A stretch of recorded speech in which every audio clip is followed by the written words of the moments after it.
Okay. So ஒரு 3-4 டைமென்ஷன்ஸில் நான் இதை பார்க்குறேன். ஃபர்ஸ்ட் திங், இந்த சனாதனத்தை டச் பண்ணதுனால ஜஸ்ட் ஒரு கிளாரிஃபிகேஷன்னா, திரு உதயநிதி பேசுறதுக்கு முன்னாடி திரு வீரமணி அவர்கள் பேசினார்.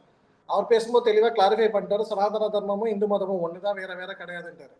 ஸோ வீரமணி அவர்கள் அந்த கான்டெக்ட் கொடுத்ததுக்கு அப்புறம் உதயநிதி அவர்கள் வந்து சனாதன தர்மத்தை ஒழிப்பேன்னு சொல்லும்போது இட் டான்டமவுண்ட்ஸ் டு சேயிங் தட் நான் இந்து மதத்தை ஒழிப்பேங்க தான். ஏன்னா வீரமணி அவர்கள் அந்த கிளாரிஃபிகேஷன் கொடுத்துட்டாரு. இல்லைன்னா அவர் வந்து கிளாரிஃபை பண்ணிருக்கணும் உதயநிதி அவர்கள், நான் வந்து சனாதன தர்மம் வேற இந்து மதம் வேறன்னு சொல்றேன் அப்படின்னு கிளாரிஃபை பண்ணிட்டு சொல்லும்போது, நான் இந்த மாதிரி ஏற்றத்தாழ்வுகளை வந்து ரிமூவ் பண்றேன்னு சொல்ல, எல்லா மதத்துலையுமே ஏற்றத்தாழ்வுகள் இருக்கு, எல்லா மதத்துலையுமே நம்மளுக்கு அக்செப்ட் பண்ணக்கூடிய கருத்துக்கள் இல்லாட்டி ரிஃபார்ம்ஸ் வரக்கூடிய கருத்துக்கள்லாம் இருக்குன்னு சில பேர்லாம் நினைக்கலாம். அதனால அதை பாயிண்ட் அவுட் பண்ணா வேற, ஆனால் சனாதன தர்மம்னு பேசும்போது வேற. அதனால தான் அந்த பேக்லாஷ் வந்து நாடு பூரா வந்தது. அதனால தான் இதை வந்து டிஃபென்சிவ் அப்ரோச்சுக்கு போனார்கள். அதனால கான்ஸ்டியூஷன்ல வந்து ஒரு நம்மளுக்கு கிளாரிட்டி இருக்கு, எந்த மத நூலும் நம்மளை வந்து கட்டுப்படுத்தலை, நம்மளை கட்டுப்படுத்துறது கான்ஸ்டியூஷன் ஆஃப் இந்தியா தான். ஸோ அதனால யாருக்குமே எந்த கன்ஃபியூஷனும் வேணாம். இந்து மதத்தில் வந்து ஏற்றத்தாழ்வுகளை வந்து காட்டல. ஒரு மதம், ஒரு ஒரு ஃபவுண்டர், ஒரு மத நூல்ங்கிற அடிப்படையில் இந்து மதம் இல்லை. அதனால எதுக்கு யாருக்கு எது தேவையோ அதை எடுத்துக்கிறாங்க. But when it comes to laws, we know we are governed by the Constitution of India and the respective penal codes. அதனால உதயநிதி அவர்கள் சொன்னதுல தவறு என்பதில் மாற்று கருத்தே இருக்க முடியாது. ரெண்டாவது விஷயம், பெரியார் அவர்களை பற்றி பேசும்பொழுது, நேற்று நடந்த சம்பவம் காஷ்மீர் அது டச் பண்ணிட்டு பேசும்பொழுது, ஃபர்ஸ்ட் 370 பற்றின விஷயமும், அதுக்கு அடுத்தது பெரியாரோட கோர்ட் ரெலவன்ஸ் பற்றி பேசும்போது, காஷ்மீரை பற்றி பேசும்போது ஃபெடரலிசம்க்கு அகெயின்ஸ்டா அப்படி இப்படின்னு நம்ம பேசணும்னா, இதை வந்து 50-60ஸ்லேயே வந்து நீர்த்து போக செய்து விட்டார்கள் 370. ஏன்னா அது வந்து it's from the words of Jawaharlal Nehru and Gulzarilal Nanda. Jawaharlal Nehru prime minister இருந்தார், குல்சாரிலால் நந்தா ஹோம் மினிஸ்டர் இருந்தார். குல்சாரிலால் நந்தா அப்புறம் ஆக்டிங் பிரைம் மினிஸ்டரும் 2 தடவை இருந்தார். தெளிவாக அவங்க சொல்றாங்க, குல்சாரிலால் நந்தா சொல்றாரு, இந்த மாதிரி அது வந்து 370ங்கிற ஆர்டிகல் வந்து ஒரு ஷெல் தான், எம்டி ஷெல், அதுக்குள்ள எதுவுமே இல்லை அப்படின்னு. அதே மாதிரி ஜவஹர்லால் நேரு 50ஸ்ல பார்லிமெண்ட்ல பேசும்போதே சொல்லியிருக்கார், ஆர்டிகல் 370 வந்து it's temporary provision, it has to go. அதை வந்து அதுலேருந்து இருக்கிற பல சாராம்சங்களை வந்து முன்னாடி என்னெல்லாம் கொடுத்துச்சோ நம்மளுக்கு தெரியும். முன்னாடி வந்து separate they use to be call prime மினிஸ்டராக கூப்பிட்டுருந்தாங்க, ஃபிளாக், இந்த மாதிரி பல விஷயங்கள்லாம் இருந்துச்சு. நிறைய விஷயங்களை வந்து இல்லாம ஆக்கிட்டாங்க. அண்ட் ஜவஹர்லால் நேரு இந்த parliament says integration of Kashmir is complete and total அப்படின்னு சொல்லிட்டார். ஸோ அதனால அதுல வந்து மாற்று கருத்தே இருக்க முடியாது. Kashmiris are like other Indians தான் பேசியிருக்காரு. ஸோ 53ல பல்வேறு டைம்ல வந்து இதை பத்தி டிஸ்கஷன்ஸ்லாம் நடந்திருக்கு. அதனால through presidential orders in 50s and 60s, ஏன்னா அப்பயுமே ஷேக் அப்துல்லா கவர்மெண்ட் வந்து இது டிஸ்கஸ் பண்ணிட்டு ஷேக் அப்துல்லா அரெஸ்ட் பண்ணி கொண்டு வந்தது அப்போ ஜவஹர்லால் நேரு.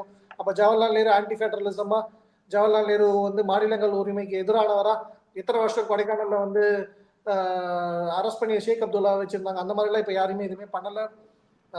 மற்ற அடுத்த வந்த கவர்மெண்ட்ஸ் எல்லாம் எப்படி ப்ராப்பர் பண்ணாங்கன்னு தெரியும், அதை எப்படி டிஸ்மிஸ் பண்ணாங்கன்னு தெரியும். த்ரூ வேரியஸ் பிரசிடென்ஷியல் ஆர்டர்ஸ் இந்த மாதிரி ஸ்பெஷல் ப்ரொவிஷன், ஸ்பெஷல் ப்ரிவிலேஜஸ் இருந்தது காஷ்மீருக்கு இருந்ததெல்லாம் ரிமூவ் பண்ணாங்கன்னு நமக்கு தெரியும் டியூரிங் நேருஸ் டைமே. ஸோ அதனால இன்னைக்கு வந்து அந்த ஆர்டிக்கல் அப்படின்னு இருந்துங்கிறது இட் வாஸ் இந்த புக் ஒரு very very few things compared to what started in 48-49. அடுத்தது இன்னொரு விஷயம் பார்லிமெண்ட்ல டிபேட் பண்ண விஷயம் வந்து நேரு காரணமா பட்டேல் காரணமா அப்படின்னா, ஸோ இதுக்குள்ளாம தெளிவான தரவுகள் இருக்கு. எல்லாரும் சொன்னது நேரு வந்து அமெரிக்கால இருந்தார், ஸோ இது பட்டேல் தான் கொண்டு வந்தார், அதெல்லாம் இல்லவே இல்லை. நேரு வாஸ் கிளியர்லி தேர். அந்த டைம்ல கொண்டு வந்த டைம்ல ஹி டிராவல்ட். பட் இது பண்ணது வந்து ஃபுல்லாவே ஸ்ரீனிவாச ஐயங்கார். ஏன்னா அம்பேத்கர் டிஸ்அக்ரீட் வித் அப்துல்லா, ஷேக் அப்துல்லா. அம்பேத்கர் இதை சொல்லும் போது Ambedkar had a conversation with Sheikh Abdullah. Ambedkar தெளிவா சொல்றாரு, எனக்கும் ஷேக் அப்துல்லாவுக்கு இல்லை டிஸ்அக்ரிமெண்ட் இருக்கு, ஆனால் நான் இந்த 370 பத்தி நான் எழுத போதில்லைன்னு. அதனால ஸ்ரீனிவாச ஐயங்கார் அவர்களுக்கு கொடுக்கப்படுது. ஸ்ரீனிவாச ஐயங்கார் வந்து திவான் மகாராஜா ஹரிசிங்க்கு திவானா இருந்தவர். அதனால அவர்கிட்ட தராங்க. அவர் எழுதும் போதே கடைசியில் அவருமே தெளிவாக கோட் பண்ணியிருக்கார், அதுக்கான எவிடன்ஸ் எல்லாம் இருக்கு. ஷேக் அப்துல்லா கொடுத்த கண்டிஷன்ஸை வந்து ஹி டிஸ்அக்ரீட், அவருக்கு வந்து அதில் ஏற்பு இல்லை ஸ்ரீனிவாச ஐயங்கார் அவர்களுக்கும். அதனால இது வந்து தெளிவா பட்டேல் அவர்களுக்கு சொல்லும் போது பட்டேல் இதை ஒத்துக்கல. நேரு அவர்கள் வந்து காஷ்மீர் அஃபேர்ஸை பார்த்துக்கிட்டு இருந்ததுனால it was directly under Nehru's control. நேருவோட ஒப்புதலாக தான் இந்த 370 கொண்டு வந்தது. Patel had no role to play in 370 வந்து கொண்டு வரல. ஏன்னா பட்டேல் மற்ற ஸ்டேட்ஸ் தான், பிரின்சிபல் ஸ்டேட்ஸ் தான் பார்த்துட்டு காஷ்மீர் அஃபேர்ஸ் டைரக்டா நேருக்கு வந்தது. அடுத்த விஷயம், பெரியார் அவர்களோட கோட் பண்ணும்போது பெரியார் அவர்களை கோட் பண்றதுல பிரச்சனை இல்லை, எந்த விஷயத்துல என்னைக்கு கோட் பண்றாங்க தான் பிரச்சனை.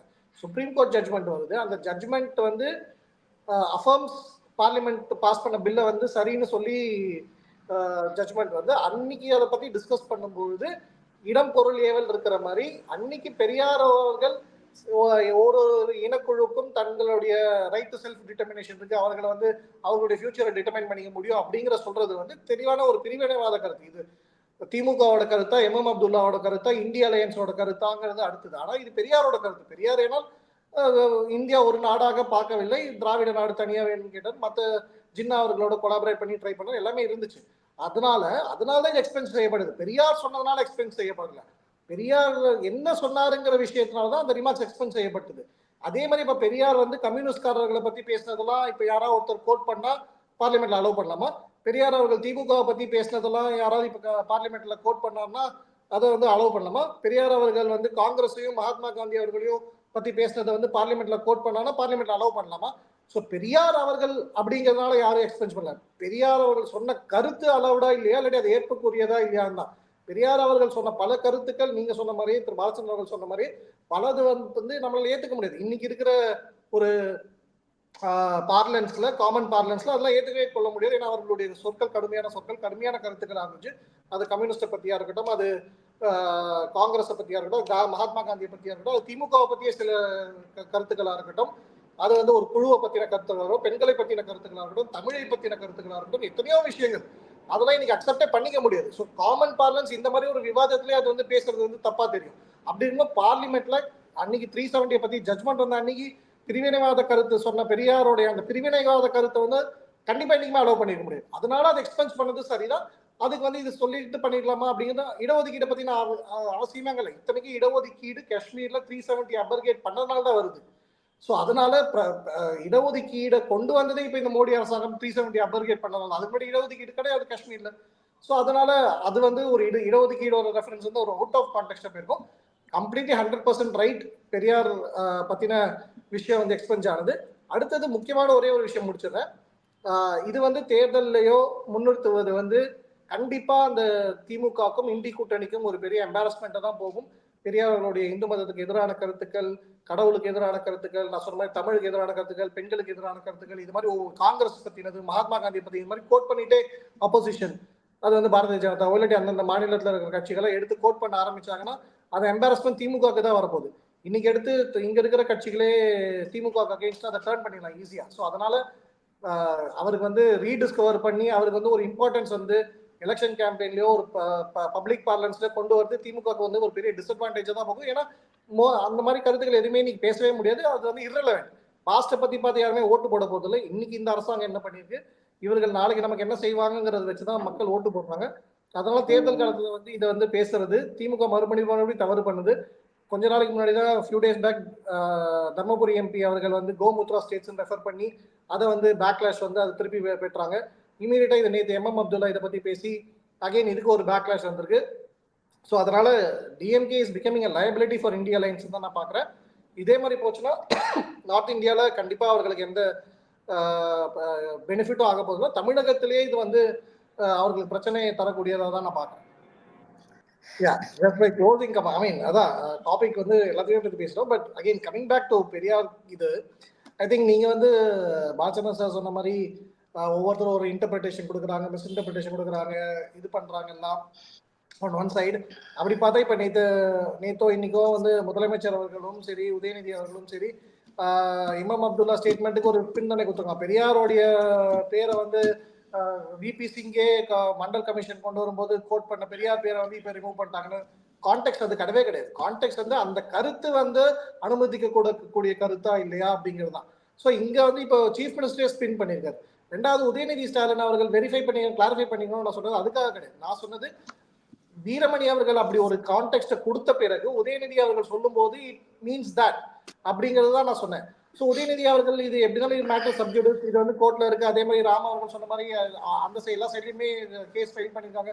So matter subject. நான் சொன்ன ஃபர்ஸ்ட் விஷயம் வந்து இது வந்து தெளிவா உதயநிதி அவர்கள் வேற அங்க சொன்னார், நான் இங்க தனி மனிதா வரல, நான் வந்து மந்திரியா வந்திருக்கேன் அப்படின்னு. இப்ப மந்திரியா வந்திருக்கேன்னு சொல்லும் போது அது கவர்மெண்டோட பொசிஷனா, அது வந்து திமுக ஒரு தனி மனிதனோட பொசிஷனா இருந்தா பிரச்சனை இல்லை. ஆமா, அது கவர்மெண்ட் பொசிஷன் தாங்க, அது கான்ஸ்டிடியூஷனல் பொசிஷன், அது கான்ஸ்டிடியூஷனல் பொசிஷன். நான் முடிக்கிறேன்.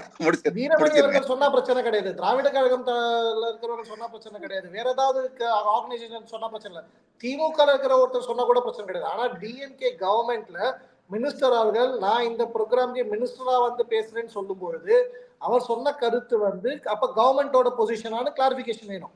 அதை வந்து அன்னைக்கே கொடுக்கணும் அப்படின்னு கிடையாது, அதுக்கப்புறம் கொடுக்கணுமா இல்லையாங்கிறது தான் கேள்வி. ஏன்னா கவர்மெண்ட் பொசிஷனா it is a problematic one. ஏன்னா சனாதன தர்மத்தை ஒழிப்பேன்னு சொல்லும்போது நம்ம ஒரு இன்டர்பிரேஷன் கொடுத்துட்டு போகலாம். ஆனா பெருவாரியாக இந்துக்களால் இந்தியர்களால் சனாதன தர்மம் என்றால் என்ன என்பது புரிந்து கொள்ளப்படுகிறது தான் இங்க கேள்வி. ஸோ அது வந்து வர்ணாசிரம தர்மம் அப்படின்னு எங்கேயுமே கிடையாது. சனாதன தர்மம் இஸ் ஈக்குவல் டு வர்ணாசிரம தர்மம் எந்த நூல்ல இருக்கு? யார் பேசியிருக்கா? கிடையவே கிடையாது. அப்படி இப்படி ஒரு எஸ்கேப் ரூட் எடுத்துக்கிட்டாலும் பிரச்சனை கிடையாது. சனாதன தர்மம் என்பது இந்து மதத்தை, அதுக்கு பேரில்லாத மதம், பேரில்லாத தர்மம். நீங்க சொன்ன மாதிரி பிரிட்டிஷர்ஸ் வந்து கூப்பிட்டாங்க, இல்லாட்டி கிரீக்ஸ் கூப்பிட்டாங்க, இல்லாட்டி அரப்ஸ் கூப்பிட்டாங்கிறதெல்லாம் இருக்கு வரலாறு. ஆனால் ஒரு பேரில்லாத ஒரு மதத்தை அப்படிதான் எல்லாருமே அழைத்து கொண்டிருந்தார்கள். அது வந்து நான் ஒழிப்பேன்னு சொல்லும் போது அது டெங்கு காலராவோட கம்பேர் பண்ணும் போது தான் அந்த ரெஃபரன்ஸ் வருது. ஏற்றத்தாழ்வை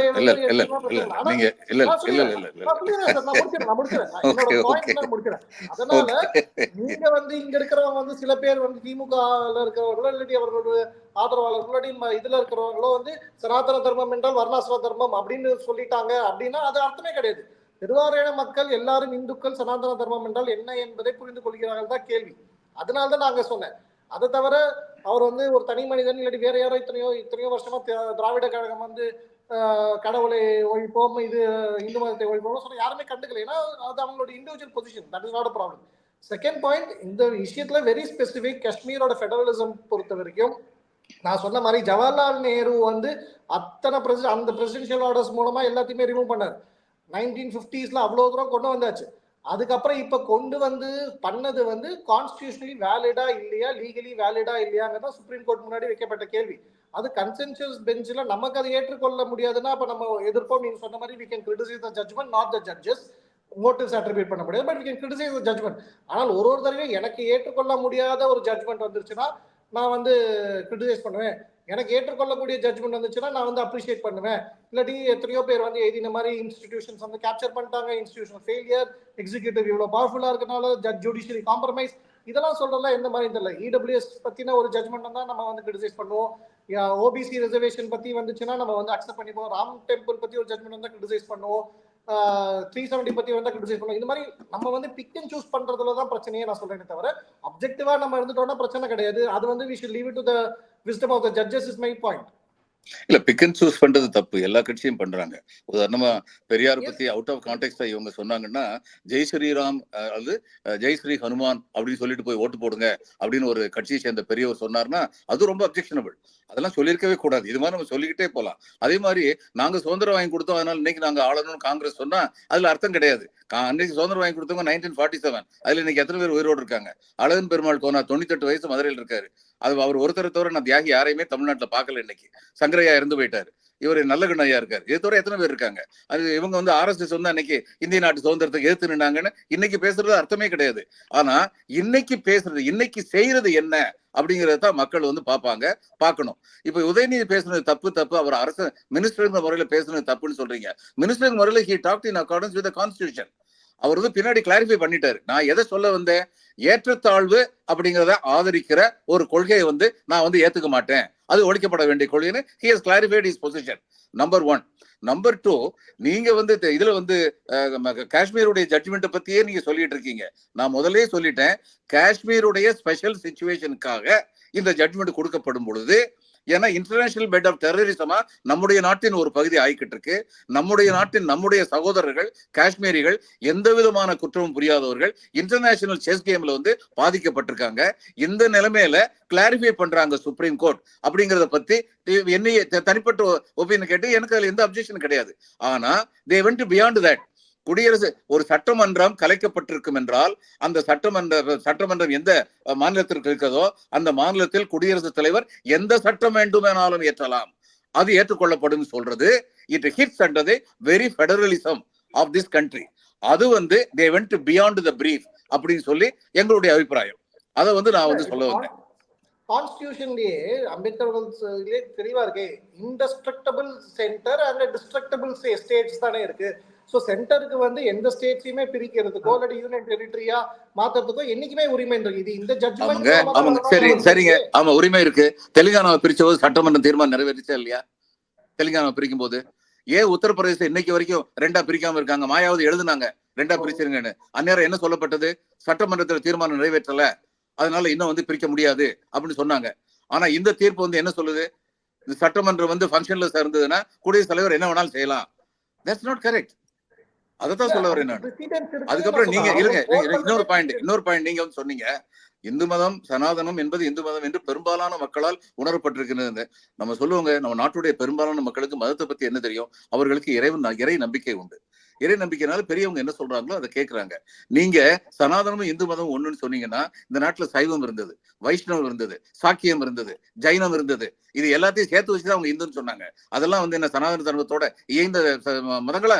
நிச்சயமா கிடையாது. அதனால இந்து மதம் சனாதன மதம் அந்த 2 ஒண்ணு அப்படின்னு சொல்லப்படுகின்ற ஒரு பிரச்சாரம் தவறு. அது உண்மை கிடையாது.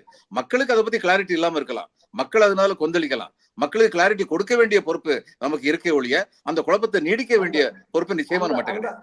அந்த கிளாரிபிகேஷன் கொடுத்தது வீரமணி அவர்கள். அதுதான் நான் சொன்னேன். முன்னாடி வீரமணி அவர்களே சொல்லிட்டாரு, சனாதன தர்மமும் இந்து மதமும் ஒண்ணுட்டாரு. இல்ல, வீரமணி அப்படி சொன்னாருன்னா அவர் கிளாரிட்டி கொடுக்கல. அவரை பொறுத்த மட்டும் சனாதனமும் இந்து தர்மம் ஒண்ணுனாரு. இப்ப நான் என்ன சொல்றேன், சனாதனம் இந்து தர்மம் என்று இன்று அழைக்கப்படுகின்ற பல்வேறு சமய தொகுப்புகளில் ஒரு பிரிவு சனாதனம். இதுதான் உண்மை நிலைமை. இதை நான் சொல்றேன். இதை நீங்களும் ஏத்துக்குவீங்க, ஐயாவும் ஏத்துக்குவார். யார் இதை மறுக்க போறது இல்லை. ஏன்னா அது உண்மை.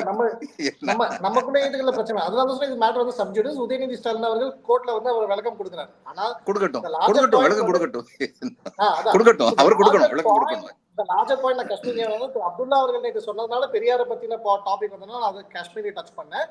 ஸ்டாலின் அவர்களும் உதயநிதி ஸ்டாலின் அவர்களும் திமுக பொசிஷன் எம்பாரஸ்மெண்ட் காங்கிரஸா தான் இருக்கு. ஏன்னா காங்கிரஸ்ல இருக்கிறவங்க அதை ஒத்துக்கல. மல்லிகார்ஜுன கார்கேவே சொல்றாரு அதை நம்ம ஏத்துக்காம போலாம், ஆனா உரிமை இருக்கு. ஆனால் அந்த பொசிஷனை காங்கிரஸோ சமாஜ்வாதி கட்சியோ ஆம் ஆத்மியோ இல்லாட்டி கம்யூனிஸ்டோ யாருமே ஏத்துக்க மாட்டாங்க. ஏன்னா இன்னைக்கு பெரியார் அது அவங்க பிரச்சனை. தேர்தல்ல இவர்களுக்கு பலவீனமாக இருக்கும். அதுதான் டாபிக்னு சொல்றேன். தேர்தல் இவர்களுக்கு பலவீனமா தான் அது போக போகுது. பெரியாரோட கருத்துல கொண்டு போனா நீங்க அவங்களுடைய இவ்வளவு பெரிய ஆதரவாளர், அவங்கள பத்தி கவலைப்படுறீங்கன்னு தெரிஞ்சு அவங்க ரொம்ப சந்தோஷப்படுவாங்க.